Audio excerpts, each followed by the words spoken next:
Anthony, good morning. Congratulations on nailing the pulse of the baseball culture with that fascinating Twitter poll. Yeah, absolutely. And I won that argument, by the way. I'm just going to throw my wife under the bus. And she felt strongly that the majority of people do not lick the envelopes. I said absolutely not. And as you see, 88%, I think it was pretty clear. This must have came up by one of you having to send something somewhere, and it started out the firestorm in the family. Yeah. Hey, absolutely. We hit you on this all the time because you are located in Cleveland. You and I share a fascination, if not a love, for classic rock and the Rock and Roll Hall of Fame. And they've made their announcement for their induction class of 2020. Hit us with this, because this is what people come to MLB Network for. All the latest info on the Rock Hall. Tell us who's in. All right. If I can remember the full list off the top of my head, I know you had the Doobie Brothers, you had Whitney Houston, Notorious B.I.G., T-Rex, Nine Inch Nails, and Trent Reznor was actually born in Cleveland, so that's kind of cool. Okay. I believe that was the extent. I know Springsteen's manager, John Lando, is in, and the Eagles manager also got in. Wow. For one of those awards they make up. Came from somewhere Dave Matthews Band was probably the biggest snub. They had actually won the fan vote, did Dave Matthews Band, and did not get in. And I kind of felt like, Doobies and Dave Matthews Band, I mean, those kind of go together, so I'm a little surprised there. Love the Doobie Brothers. I was surprised the Doobies weren't in already. And by the way, I mean, can we quit calling it the Rock and Roll Hall of Fame when Whitney Houston's in there and managers and Notorious B.I.G.? It's now the Music Hall of Fame, and that's fine. There's nothing wrong with that. But there's no rock and roll with Whitney Houston. We don't got so much rock and roll. That's true. You run out of acts. Yeah.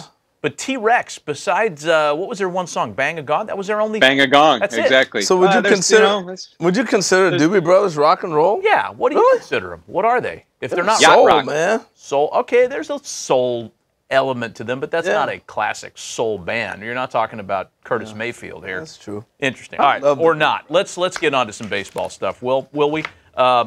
So, in the free agent market, what's left of it, now that Donaldson's off the board and so much of it's off the board, there's now a fight to the bat rack for the services of guys like Ozuna, Castellanos. But let's go team by team and talk about needs.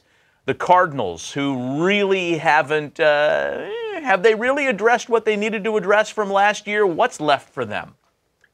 I'm worried about the Cardinals because their logo currently is just the birds. There's no bat. They need a bat to fulfill that logo and to retain their top spot in the NL Central. So, of course, Ozuna is out there in free agency. They could bring him back. Nick Castellanos might be a good fit for them as well. You can pretty much say that about several teams right now. Those are the two dudes at the top of the position player heap right now. But, you've heard them tied to the Nolan Arenado market. I still think that's pretty complicated, and the names that have been tossed around publicly at least don't seem to move the needle for me in a Nolan Arenado deal. So, but they need to get a bat in some way. Jock Peterson is another guy who's been a rumored fit there because they'd actually prefer somebody from the left-hand side. But you look, I mean, they were 23rd in slugging percentage, 23rd in isolated power. They're in the lower third in a lot of key categories, extra base hits, total bases. I know they had a nice surge in the second half. I know they have a lot of guys who could have better years in 2020 than they did in 2019, but I still see the need for a bat with a capital B there. We'll have ex-Cardinal Jose Martinez coming on the show a little bit later on this morning. You could talk about the Braves the same way. Now that Donaldson's gone, look, it's going to be that Riley Camargo split at third base. They, too, perhaps could use more pop. Yeah, they need Josh Donaldson. Is he available still, or is that's officially done, I guess? I can totally understand the hesitancy for a National League club to, go all in on a guy entering his age 34 season. I get that. But now, yeah, they could shift their attention to the outfield. Certainly, that's a possibility for them to give third base to the kids, Camargo and Riley. And we shouldn't overlook what Riley did in his first, well, 160 that's what plate I was going to say. So, I think Austin Riley, look, you put this kid in the big leagues and said, learn left field. Right. All right? I think when he's able to play third, and now you can make adjustments, not in two spots, not in the outfield and at the plate, just make your adjustments at the plate and play your natural position at third. I think he takes off. Yeah, I mean, the conversations we were having about him, a few weeks into his big league career was, he was a natural, and what a huge augmentation that was to that lineup when he came up. And obviously, the bottom fell out. The league adjusted to him. He's got to adjust back. But Yeah, I'd be now that Donaldson is officially gone, I'd be of the mind to give third base to those guys and focus on the outfield, get your upgrade there. Because again, there are two big bats out there in the open market.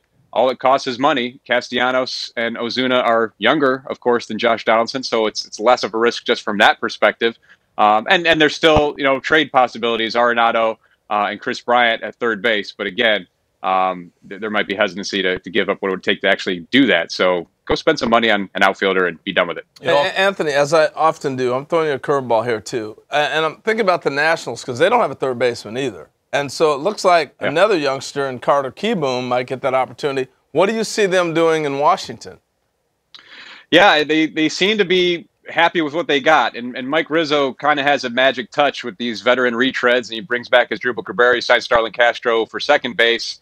And maybe that'll all work out. It's impossible to question the Nats right now, given how well things went for them on their magic carpet ride last fall. But Asdrubal Cabrera was DFA'd by the Rangers in August, and then he lands back in Washington and goes crazy for them in the last 6 weeks of the season or so, and had some big postseason moments for them as well. So he's currently penciled in at third base. But yeah, Kieboom could be an option there. That's another one though, Harold, where it's a position change on top of the adjustment to the big leagues.